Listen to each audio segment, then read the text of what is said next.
চট্টগ্রামের বুক চিরে চলে যাওয়া ফ্লাইওভার যখন লালখান বাজার এসে নামে, তখন মনে হয় এক আধুনিক সভ্যতার প্রবেশদ্বারে দাঁড়িয়ে আছে। লালখান বাজার, এখানে ইট পাথরের দালান আর পাহাড়ের নিবিড় আলিঙ্গন তাকে প্রতি মুহূর্তে মনে করিয়ে দিবে এটি প্রকৃতির এক বরপুত্র যেন। পুরো ভিডিওটি শুরু করার আগেই ছোট্ট একটা ইন্ট্রো দিয়ে দিচ্ছি। Welcome to my channel.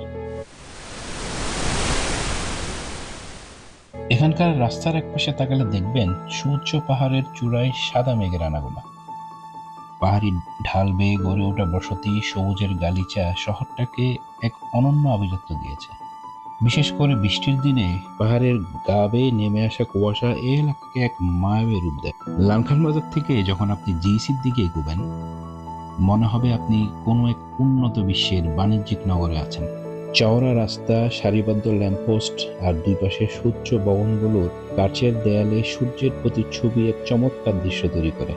চট্টগ্রামের আভিজাত্য যেন এই পটটুকুতেই মূর্ত হয়ে ওঠে। আরও একটু এগুলেই জিসি মোড়, চট্টগ্রাম শহরের প্রাণস্পন্দন। এখানে কোনো ক্লান্তি নেই, কেবল আছে গতি। সেন্ট্রাল প্লাজা থেকে সানমার ওশান সিটি পর্যন্ত মানুষের পদচারণা আর কেনাকাটার ধুম। জিসির সে বিখ্যাত মেজবানি রেস্তোরাঁ কিংবা স্ট্রিট ফুডের দোকান, সেই দোকানে খাবারের মৌ মৌ গন্ধ বলে দেয় জীবন এখানে কতটা উৎসব মুখর। আধুনিকতা আর পাহাড়ের এই সহ অবস্থান চট্টগ্রামকে করেছে অনন্য।